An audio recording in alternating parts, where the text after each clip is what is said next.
To do that tireless work, focus, and attention to detail. So much of starting a business is just like that.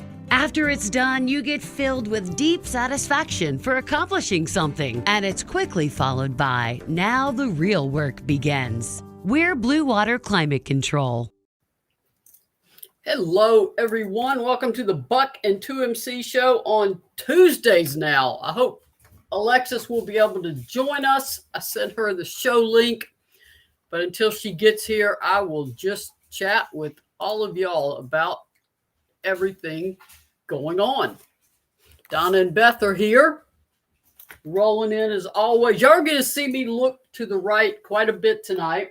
It is baseball time. I have my lucky bat. I have my lucky ball. The Braves are on playing the Dodgers. So if y'all see me look that way, that's why. And I know y'all are sports fans and you'll understand. So I will text Alexis again and let her know that we are rolling on the show. And watch for her to pop in. Let y'all roll in. Everybody coming in on a Tuesday. I got to get used to this myself. I'm like, oh my goodness, we got to go. I'm also getting a whole bunch of spam calls. There goes the dogs. They seem to have accelerated. Is everybody else having that lately? Now I've got the legal department calling me and the officers and the feds and I need to call and press 1 right away or I'll be something. I guess it's holidays. I don't know. They seem to come in waves and they're coming again. Hey guys. It's show night. You will stop? That'll work for a few minutes. But let's see. Trina went to the restaurant. And it was great. That, of course, is Tap 40 restaurant off Emory Road in Powell. I keep hearing really good things about the food. So I have got to get there myself when I am back to eating out. Beth is excited for me with the Braves. Nancy's here. Donna says, go Red Sox. A Braves Red Sox World Series would be incredible. So Karen is here. And I think that's it for now. But yeah, so y'all got to get used to this too. Sven is here. Hail State, everyone. And hello, Maria. Hope you had a good day. Well, I did. It's beautiful weather here. It's finally cooled off. Finally feels like fall. So I am quite happy with our weather. Obviously, stuff that we know happened today. The SEC media preseason all SEC team, of course, came out. My ballot had Ray Burrell on it. Apparently not enough of my fellow media members did. We only get 5 picks, too. And we have to go guard, forward, center. The coaches get like 8 in 2 teams. So the media has to hold it down to 5. The order of finish was certainly interesting. Tennessee is, I'm having to yell over my own butt. Timeout. Yo, stop it. Okay. Sorry for that little outburst. Credence, it's okay. We're just getting started. Sven said it's 5 degrees Celsius here in rain, as always in Berlin in October. I don't know how to convert Celsius, but that sounds cold. The dogs are happy. Nancy, they are. And they wait until I start talking. And now probably somebody's walking by outside, so that's got them all excited too. So goodness gracious, they are little demon children. But I love them because they're my demon children. But it is interesting order of finish. Obviously, South Carolina picked to finish first. I don't if anybody didn't vote South Carolina to finish first, they probably need their media credential revoked because that means you don't follow the season at all. Tennessee checked in at number 2. That's lofty expectations. Of course, a lot of it's based on what was done last year. It's certainly the media picked Tennessee, I believe, to finish 6th a year ago. So obviously Tennessee is getting heads to turn in the right direction. The rest of the order finished Texas A&M at number 3, Kentucky at number 4, Georgia at number 5. Of course, Georgia's one of the teams that snuck up last year and grabbed one of those top 4 slots. I actually had Georgia in that top 4. Arkansas 6th, LSU 7th, That'll probably fire up Kim Mulkey. Ole Miss 8. That's a good move for Ole Miss to 8 because they have historically been ranked at the bottom of the SEC, and now they're being put in the middle of the pack in preseason, so they're going in the right direction. Mississippi State, number 9. I think Mississippi State's got a better roster than they had last year, but I think that partly reflects some of the coaching change that had to occur with Nikki McCray leaving for health reasons. So I think there's that sort of a question mark. Alabama coming in at number 10. Alabama's another one of those teams that no matter what will be sneaky good. Missouri coming in at number 11. Same thing with Missouri. They just have a way of having excellent players who play well together. Number 12, Florida. That also probably reflects the turmoil. I mean, quite frankly, it could be even worse, but they do have Lavender Briggs, so that could be a reason for that. Number 13, Auburn. They lost quite a bit. Number 14, Vanderbilt. I think Shea Ralph in her first season, I think she's got a better roster than she a year ago when they ended up parting ways with Stephanie White. So I would be surprised to see Vanderbilt finish this season at the bottom of the SEC. Ryan Howard repeating as SEC preseason player of the year, all SEC first team. Ryan Howard, Kentucky. Kayla Pointer, LSU. Shakira Austin, Ole Miss. Aaliyah Boston, and Zaya Cook, both of South Carolina. The interesting thing to me in all that is Tennessee is picked number 2 in the conference. I mean, to finish number 2 in this conference, the SEC is even better than it was a year ago. To finish number 2 in this conference and not have a single player on the preseason media first team, all SEC team is odd to me. I think Ray Burrell deserved that slot based on what she did last year. She's one of the best players in the SEC last year, but we all know it's a media preseason poll. Coaches aren't going to mean anything anyway. We're all just curious to see what they do. It's what those standings look like at the end of February, early March that matters. Best at AP ranked Kentucky higher than the Lady Vols. I think a lot of that has to do with Ryan Howard being on the roster. I really do. For those who haven't seen the AP poll, let me pull that one up too. Tennessee obviously is remember last year in preseason, they were not ranked at all. Tennessee spent about a good 6 weeks of the season, I believe. It was a truncated season, so maybe it was only 4. Trying to break into that poll. It's hard to break into it when you don't start in it because they've got to have multiple teams start to lose and fall out. Tennessee is now starting at number 15 in the preseason AP poll. And they will play 2 of the top 3 teams in South Carolina, UConn, and Stanford. So Tennessee will have plenty of challenges this year. 4 SEC teams made that poll, as noted. It was Kentucky is in there, and let me look at the SEC tweet. I've already forgotten exactly. I want to make sure I get the ones right of which city they are in. I mean, which place they are in. I know what city they're in. It's been a long day, guys. It has been a long day for me. Long. And it's only Tuesday. Let's see where we are. Boy, SEC, you can tell it's hopping time. For Gamecocks, South Carolina, number 1 in AP preseason. That's an interesting poll to me because Stanford brings back pretty much everybody and added a great class and didn't get the number 1 pick. For Stanford, that's just going to be motivation for them. I'm not saying South Carolina can't end up there. It's just I find it curious that the returning national champs were not preseason number 1. Typically they are. And I'm not sure Stanford lost enough to justify that.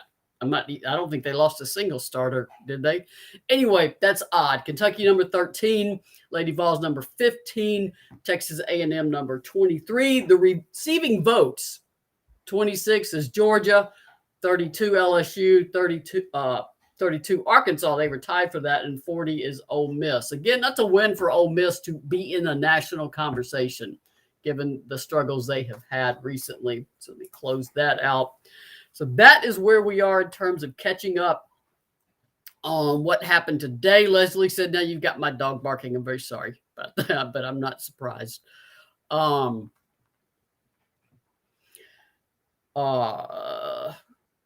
Sven said we need Coach Schaefer back. He was a heck of a head coach in Starkville. Yeah, he's talking about Mississippi State when he says we. Yeah, I agree, but I don't think he's going to leave Austin for Starkville.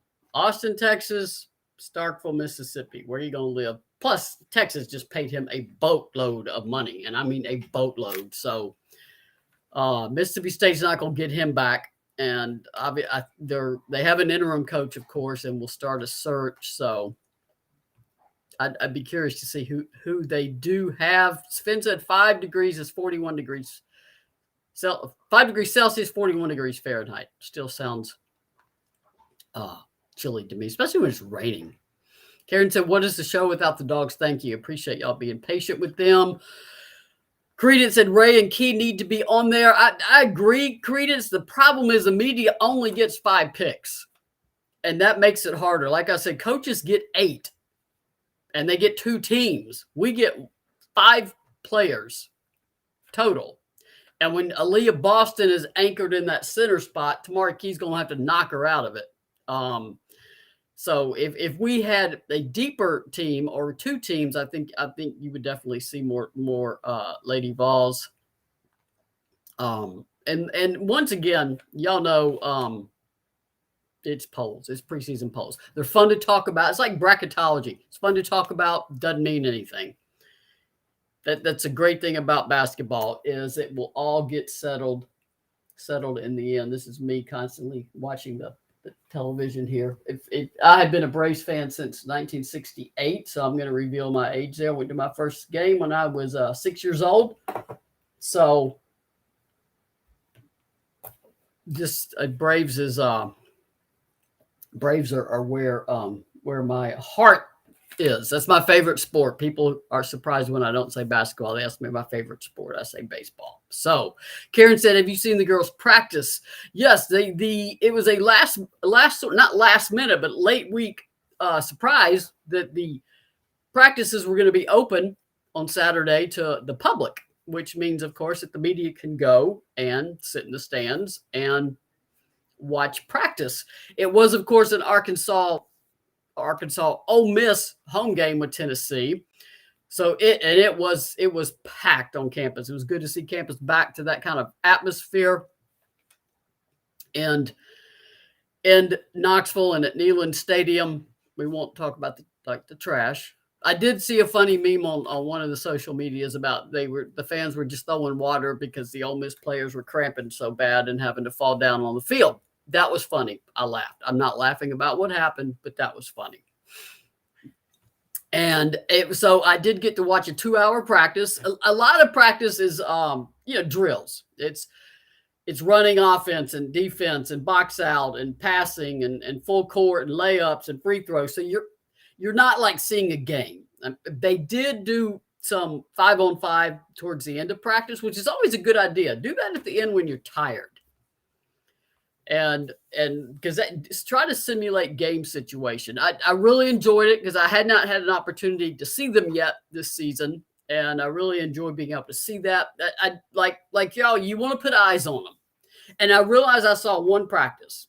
Didn't see what practice was like the day before. Didn't see what practice was like the day after. But I got to see one practice on Saturday. Trina, it was a last-minute decision, and practice is rarely open to the public. I mean, rarely, maybe once or twice a season at most. And it's always preseason because during the season, they're preparing for opponents. So they're hesitant to ever let any public in them because so much of it is scouting. But it was Saturday afternoon. The men were at 11 and the women were at 2. And it was announced like midweek. As some of y'all heard on the Collective Unfiltered, I actually had a plumber scheduled to come to my house Saturday for a non-emergency issue. I need to get it fixed, but it wasn't. I cut the water off and it wasn't a problem. And I called and canceled because I'm like, I gotta go to practice. I gotta get my priorities straight here. And I'll give you I wrote a story on 247 Sports, govols247.com about my practice observations. It's on my Facebook and Twitter also. But one of the takeaways that I had was it's going to be real hard to keep Alexis Dye out of the lineup. She's good. She's got to improve free throws and ball handling, and that was known. That was known before she got here. She has not had to play the guard spot. She was a power forward at Troy. So handling the ball is not something she had to do a lot. So she's working on improving that and becoming a better free throw shooter, which can be something every player needs to do, quite frankly, though some are outstanding at it, but some players, even the really good ones, can dip. So working on your free throws is always a great idea, but she is fast. She is aggressive. She can get to the rim. She can post up. She is active on defense. Hands are moving, passing lanes, anticipation. I mean, it's too early to set a starting lineup, but it's going to be hard to keep Alexis Dye out of it. She's somebody that I didn't have to watch too long in that 5-on-5 to say, okay, she's on the floor. All 4 freshmen also, they're going to contribute. I'm not penciling any freshmen in the starting lineup, which I think is a good thing. Tennessee has had to rely so much on freshmen who are put into a situation so early before they are really ready for it.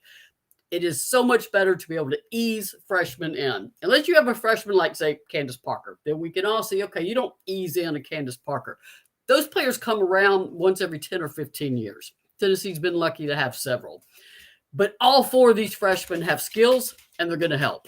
So I would expect to see all 4 on the floor this season. Beth said, Maria, same with the Braves. 1969 broke my heart, still not over it. Sports will absolutely break your heart, but my goodness, is it fun. It is so fun.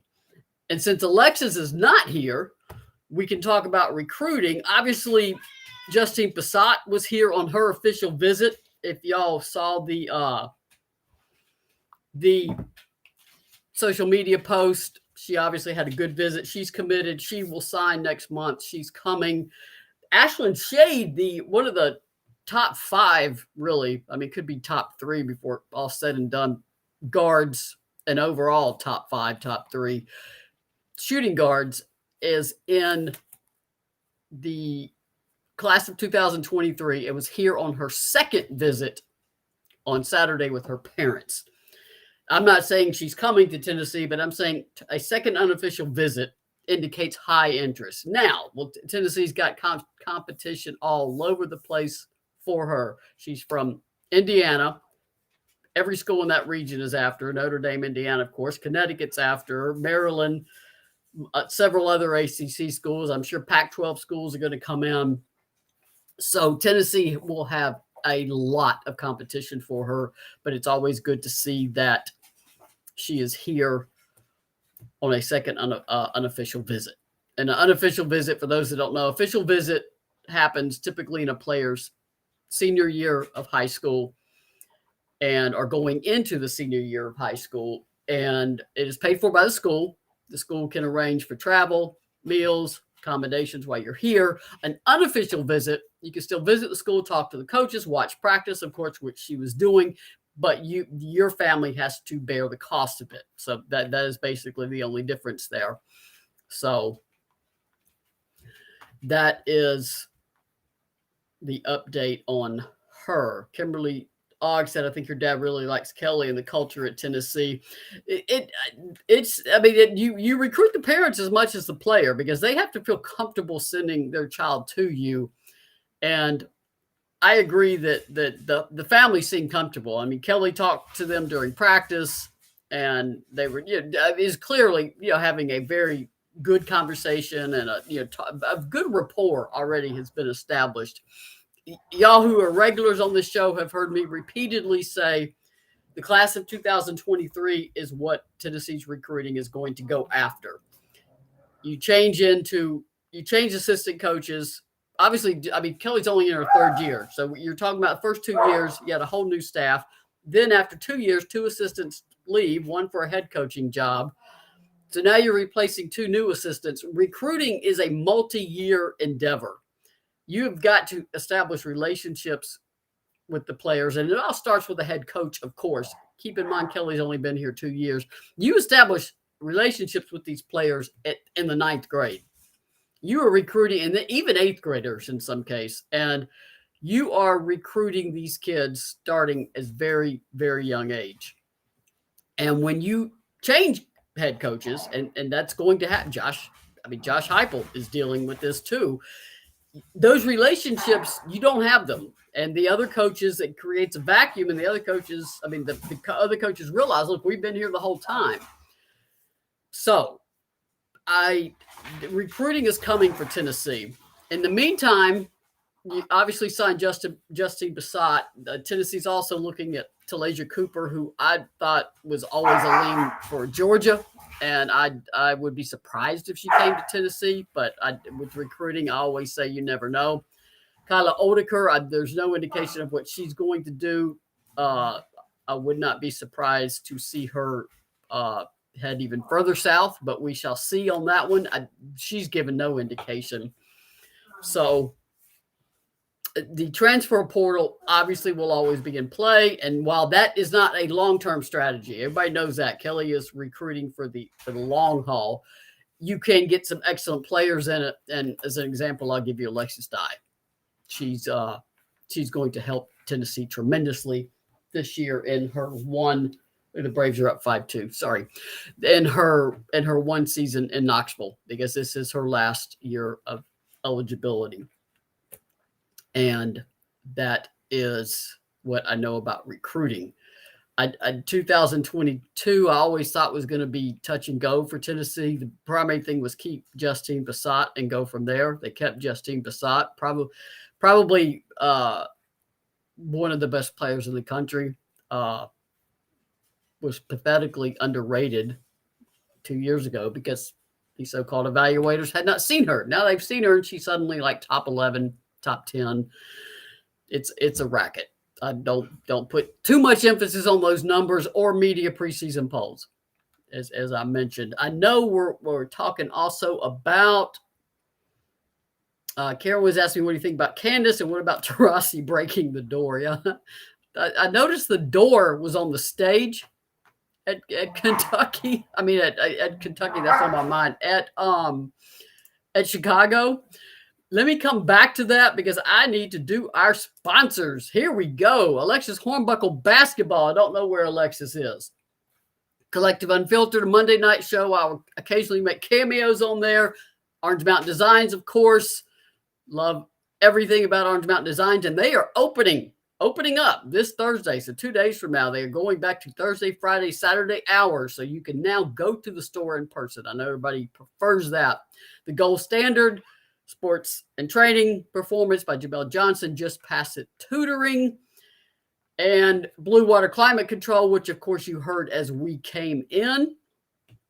They are someone I use. In fact, I had a bizarre noise clanking around in my unit, and they showed up within 12 hours of me making an online appointment at 8 o'clock at night, and all the issues are fixed, and it was just a service call, and they're fantastic. Softball has some new product, as you can see here. Ashley Rogers, that's a cool long sleeve shirt of her in her wind-up.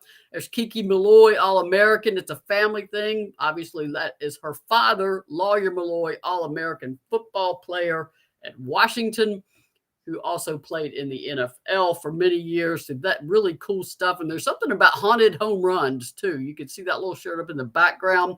Go to orangemountaindesigns.com. Get all your gear from Terry Holder at Orange Mountain Designs. And you can shop in the store, which is always nice. Because if you're like me, you're old school sometimes. You will see something, you will look at it, you will feel the material. I'm wearing, of course, their long sleeve. It's getting chilly here.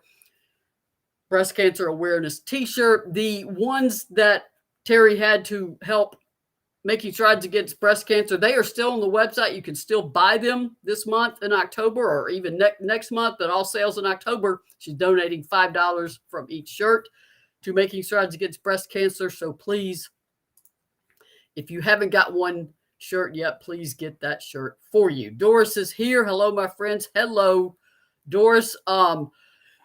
Candace Parker, wow. And Diamond DeShields. I want to shout out Diamond DeShields. She played outstanding defense in that finals. Candace Parker, what a story. 2 years ago, she was voted as one of the most overrated players in the WNBA. I believe it was a player vote. And she played 11 minutes in a playoff elimination game for the Los Angeles Sparks in what appeared to be not a happy situation with the coach for a lot of players. And all of a sudden, then 2020, she returns to the Sparks, becomes Defensive Player of the Year. 2021, we know what happened there. She's a free agent. She goes to her hometown of Chicago, leads the Sky to their first ever WNBA championship.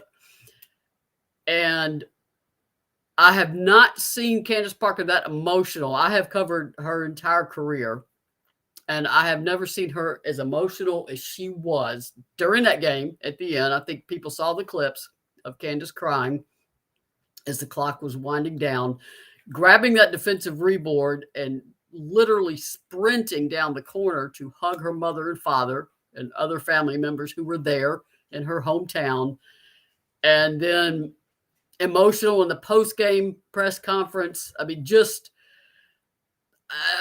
when you're Candace, this was she's 13 years a pro and she's 35 years old. And at that point, you see the clock ticking down on your career. And I do hope she comes back another year. Why not repeat? And I think a lot of that emotion poured out. Her daughter, her motioning for her daughter to come over, and then her daughter jumping in her arms. I mean, I still need to watch it full all the way through. Our Making Strides Against Breast Cancer walk was 3:00 Sunday. So, and I'm on that committee and in charge of all kinds of fun things like media and posting and interviews and helping out wherever I need to help out.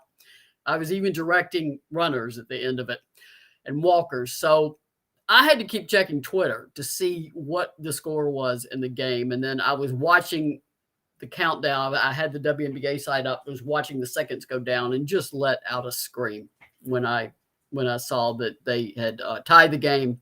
And then, of course, was checking it, and then saw they went up 2, went up 4, went up 6. So I still have it recorded. I still need to watch it. So I just think I'm so happy for Candace. I'm so happy for Diamond. I mean, Diamond has struggled with some serious issues with her eyes, a leg injury. It has not been an easy road for her, and she has done her job and done it well.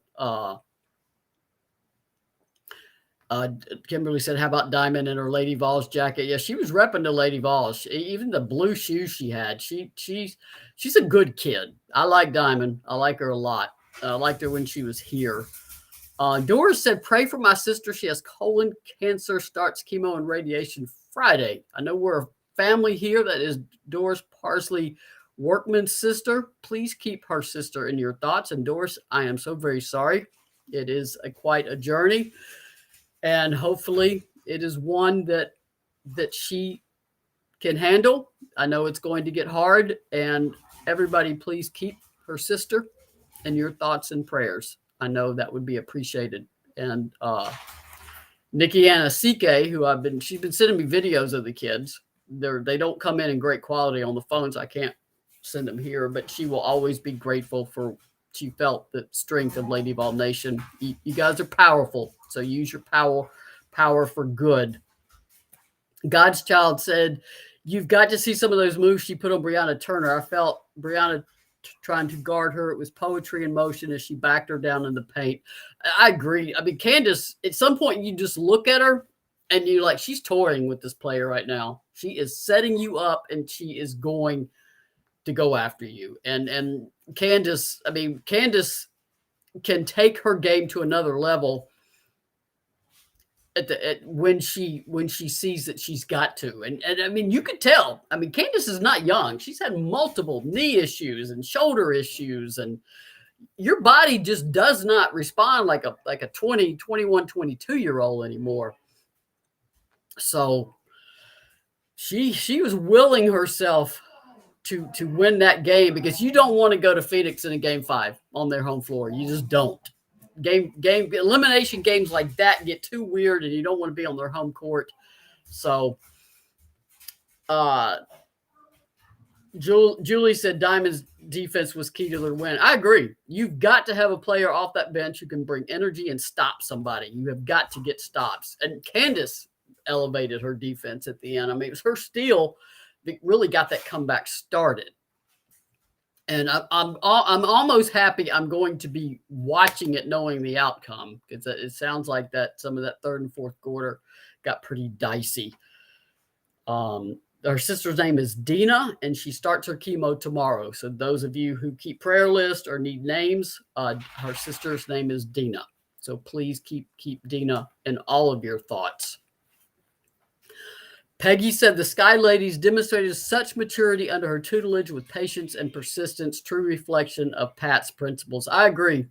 I loved it when she was mic'd, because Candace, there was a lot of alpha personalities when Candace was here. You had Nikki, one of the greatest leaders in Tennessee history. You had Alexis, who certainly was capable of using her voice, Shannon Bobbitt. So Candace did not have to be that primary leader at Tennessee. There was a team full of them. And Candace really embraced that role with this young team. And Copper, my goodness. I remember she was at Rutgers. I do not remember seeing her play and seeing her at this level. She could have been that good at Rutgers. Obviously, Rutgers was not that good then. So I don't think they were getting a lot of national attention. But Copper, my goodness, what a great story. Philly kid, fourth child of a single mother, and just rose to the occasion. She was good all season. So it's I'm happy for her too. Candace gets that serious look on her face, and you know it's game on. Yes, and she's a whole. Candace is a whole. I mean, there's so many ways. There was one play I was watching on replay. She's running the break as the point forward, handling the ball full court, eyes up, looking for somebody, realizes, no, it's time to be a post now. And I think that's one of those plays where she got Brianna Turner down in the paint, just backed her in and finished. God's Child said Game 4 was a jewel to watch. See how they came back, the drama, the intensity, a classic. I'm looking forward to watching it. I made sure I recorded it, and I'm going to enjoy it, especially knowing how it ended. That's going to make it a whole lot more fun. Julie said Chicago Sky handled themselves with class and dignity and stayed with the plan. Parker was the leader. I agree with all of that too. It was a great series, particularly to go 16-16 during the regular season and come in as a 6 seed, the final seed. Obviously, 7 of those losses was Candace out with her serious ankle sprain. I remember she put a picture up of it on one of her social media posts, and I'm like, yikes. I realize it's a sprained ankle. She'll be back. That's not an easy recovery. That was a wicked-looking sprained ankle. I'll get to the door thing. I haven't forgotten you, Karen. I'll get back to that. Mary Ann said, what caused Kelly to get feisty in the open practice? Players not being where they were supposed to be. If she thought a player wasn't paying attention enough. And keep in mind, it's a 2-hour practice. It's a Saturday. They practice all week. Fatigue is going to set in. Mental fatigue is going to set in. We're only 2 weeks in here, really, to it. And Kelly... I think Kelly's comfortable with this team, and she's comfortable with the fact that they're comfortable with her. The freshmen, she recruited all of them. She knows all of them. The upperclassmen, they've played now with Kelly 2 years. They understand her. When a coach has now established that kind of rapport, you can be harder on them because they've seen the other side of you. They've seen the side that loves you and cares about you. And Kelly y'all have seen her get on the refs. She's got it in her. And and immediately, Kelly goes right back to coach. A lot of like Pat was, get on you, talk about it, bam, right back into coach mode, and then praising a player. You got to do both. Players can take it if you're hard on them, but you better show them some love too, and praise them when they do well. So, and that's a good thing because Kelly's clearly in charge at practice, and that's what you want. I was also impressed with Joy McCorvey. Didn't know much about her. I knew a lot about Samantha Williams, but I really didn't know much about Joy. And she's a presence at practice too. She's got things to say, and she'll get on players, and she'll demand that things be to excellence, that you do things a certain way. So I really like the dynamics of this coaching staff, how they work together. And I just hope fans will be patient with them. I mean, going in pick number 2 in the SEC, I mean, that doesn't inspire a lot of patience, I think. But the SEC, I can promise you, is going to be brutal this year. Every game is going to be earned. It's going to be another one of those where, like we were last year, you're coming down to the last week of the season to figure out who those top 4 seeds are. So, and Texas A&M is going to want to defend their crown. So, Kimberly said Kelly had some black leather pants on today. I have been so busy at work, I have not even been on social media. Y'all were saying they had their photo shoot today, so I'll have to get on there later and take a look. God's Child said, when I see Kelly get on the refs, I get flashbacks to Coach Summit as well. I do too, God's Child. And I would call you by your first name. If I knew it, I'm just calling you by your screen name. So, when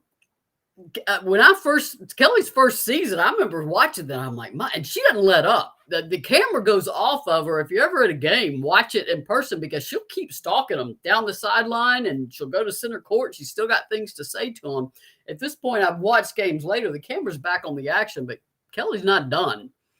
And she can stomp and turn. And I'll be glad to, I think you need to do that because, I mean, heck, you saw it with the WNBA, just absolutely, utterly bizarre calls. But back to Taurasi, which I know she's a lightning rod for a lot of criticism.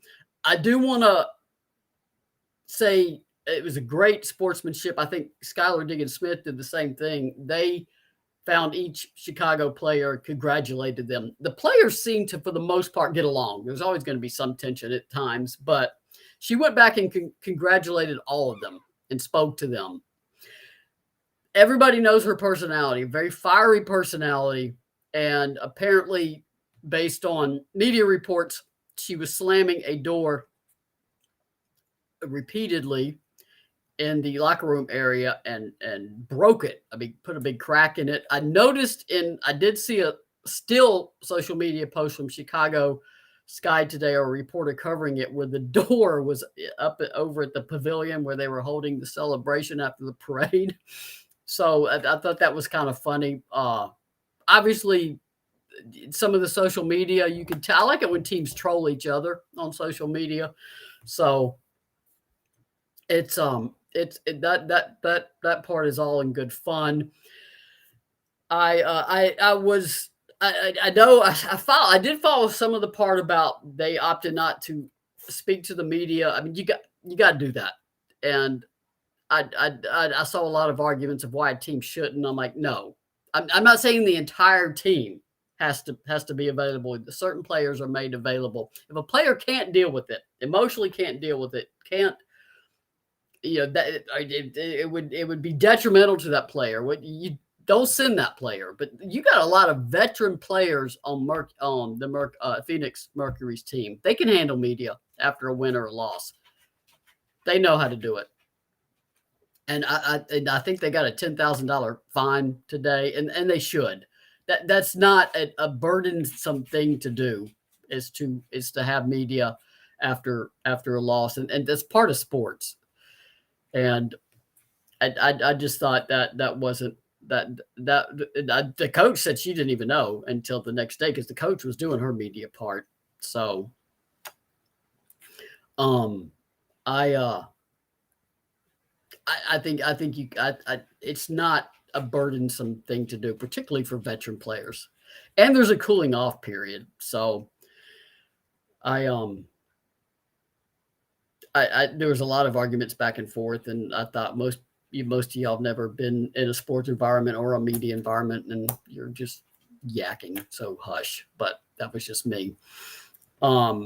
God's Child said that was poor sportsmanship. Diana has 3 championships. She knows better. Yeah, you can. I mean, veteran players can handle it. One of the best players ever after a loss was Sierra Burdick at Tennessee. I mean, we got to the point where no matter what, we'd ask for her because she knew how to talk about a game, win or lose. I want to shout out Sierra Burdick for that. Beth said, do you think college players will opt out of the media this year?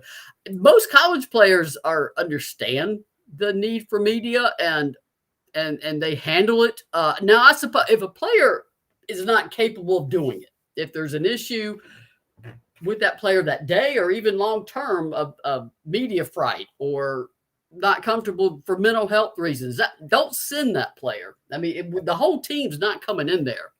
You can pick players that can handle the situation at that time without any detriment to themselves. So I can't imagine college players opting out of it. Most players understand. I mean, the glory and the tough times, they go together. And in life, you don't get to opt out. I mean, we look at Dina's sister. She's now fighting colon cancer. She didn't get to opt out of that. The tough times you got to handle, and that's not always a good lesson. I would think at any level. I mean, when you got however many fans, 10,000 or so fans, 15,000 at a place, all of this is intertwined, and media responsibilities after a game are part of it. Radio or TV, and if you can't handle it, don't go. But I mean, I really think Taurasi could have handled it. Brittany Griner or Skylar. Skylar Dickens was a fantastic media person at Notre Dame. So that's just my take on that. And I'm coming from a media point of view, so people say, well, you're biased, and I'm like, well, yeah, but I'm old too and old school. Kimberly said the whole Cooper and Cunningham thing. Yeah, that was pretty funny. Copper, I'm sorry. The whole Copper and Cunningham thing. Kimberly spelled that correctly. I read it incorrectly. Yeah, that was, I mean, I like the social media back and forth. It's funny. I think it's good. And this generation, they're experts on social media. Don't troll these kids either. They will come for you. They grew up on it. Rebecca's here. She had a procedure to address a rapid heartbeat that she's had her whole life. So she said it went well, went with a hit. She's good. All right, Rebecca, good news. Renee, thank you for asking about her. I guess I better do the sponsors again before I forget that part. Let me go find my little cheat thing. I don't think Alexis is going to make it. We moved this to Tuesday for her. We're going to have to get on her. Here they are again. OrangeMountainDesigns.com, of course, lead sponsor, along with Blue Water Climate Control. Absolutely love both. Gold Standard Fitness and Sports Performance Training with Lady Vol soccer star Jamel Johnson. She is very, very happy about soccer lately. Collective Unfiltered, which is on Monday. Alexis Hornbuckle basketball and Just Pass It tutoring. The soccer team is 13-1, 6-1. In the SEC, just rattle that 6 SEC wins in a row. That is hard to do. It's hard to do in any sport. It's hard to do in soccer. These teams are good. They play Georgia. They're at Vandy Thursday. That's right. They got to go on the road 2 days from now. Not tomorrow because we're not on Wednesday. They're at Vandy on Thursday. Vandy, of course, had one heck of a run last season. And then they host Georgia on Sunday. So get ready for those games. Volleyball, 15-3, 7-1. Both of these teams are ranked nationally, of course. They are continuing this road swing. They had so many home games to start the season, and now they've been on a road trip, it feels like, most of October. They are at LSU October 23rd and 24th. So good luck to both of those programs. Swimming, I know swimming had, they're underway too. Fall sports are really doing well. I know swimming, they had the announcement of the, where is that? The diver, SEC swimmer and diver of the week. Mona McSherry is the female swimmer of the week. I knew that was going to happen. And Grace Cable is the female co-diver of the week. So congratulations to those Lady Vols. Also, I believe the soccer and volleyball also had honorees. I want to make sure I get the names right of those. Let's see. God, my email is just full of everything. Claire Rain Tennessee freshman defender for the soccer team was freshman of the week. And I know volleyball had a co-defender of the week.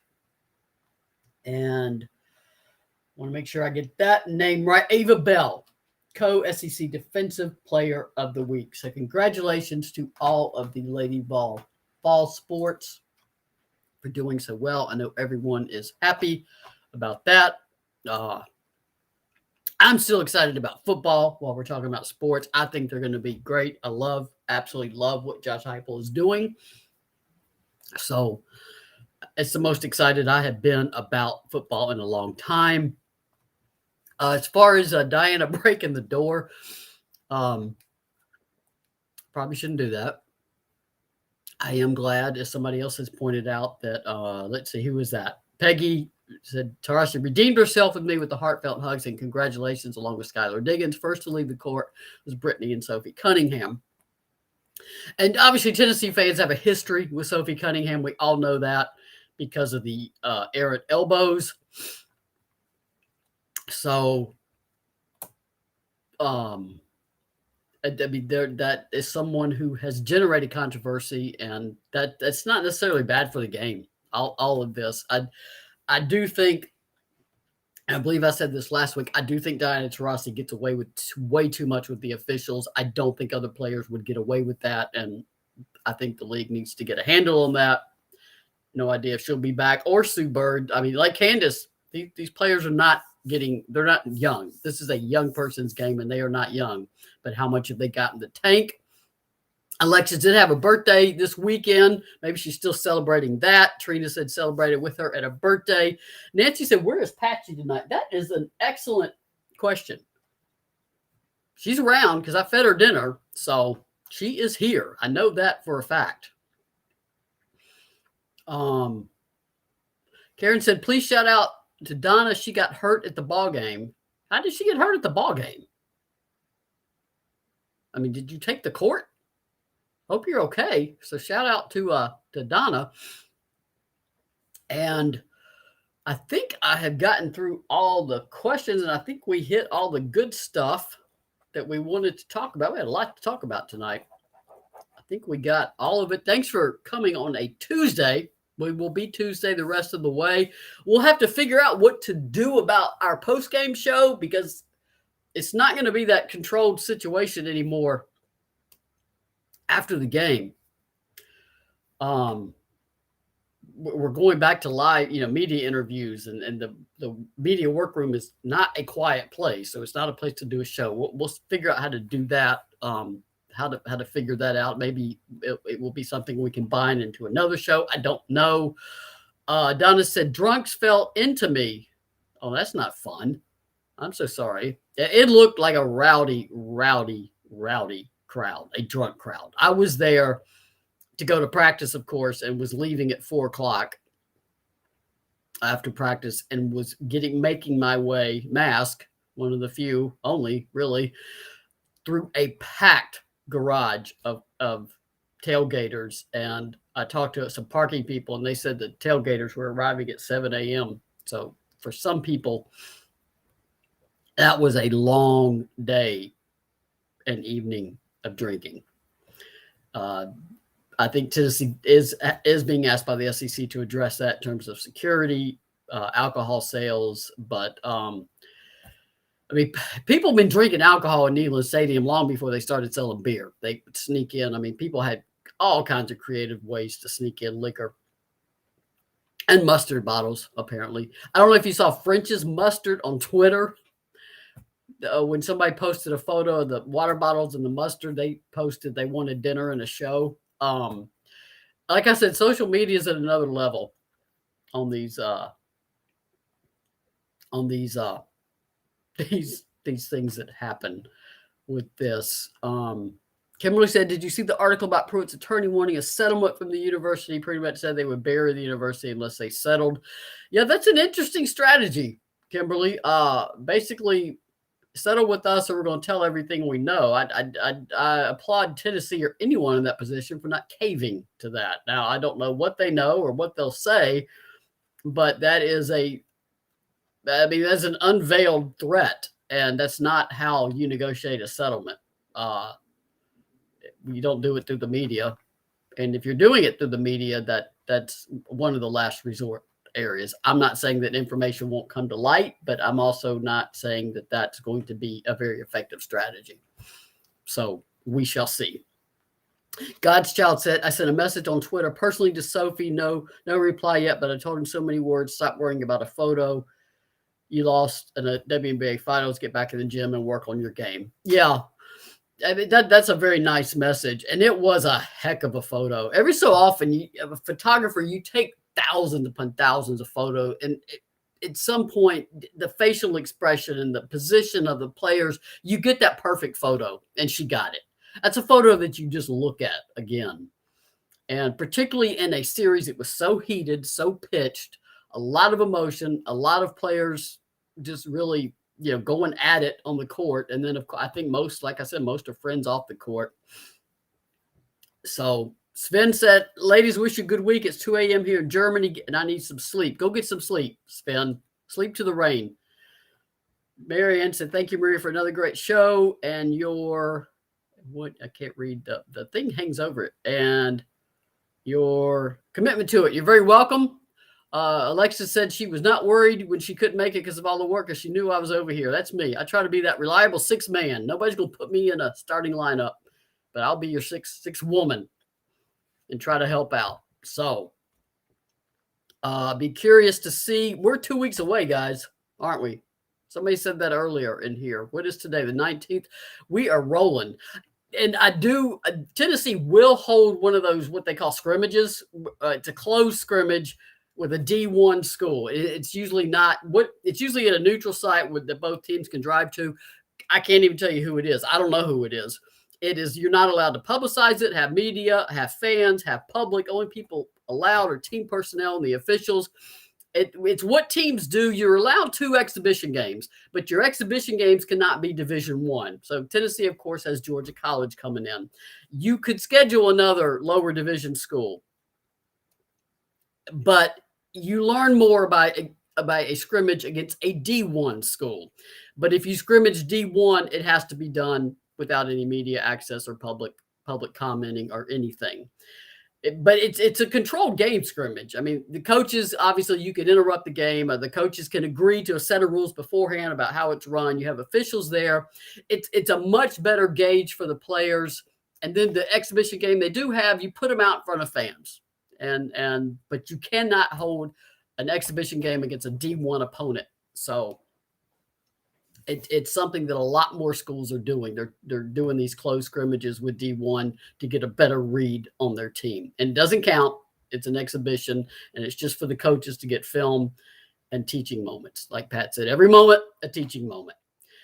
God's Child said, you deserve a 6th Woman Award. You're holding it down very well. Thank you. Appreciate that.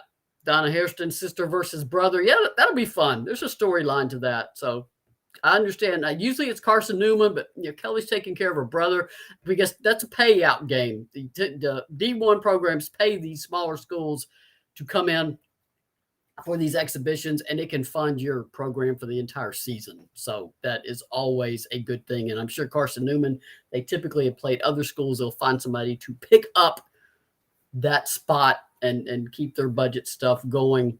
So you guys have a good night. I am going to get back to the Braves because these games have given me heart attacks all the way through, and I'm sure they plan another one for me this evening.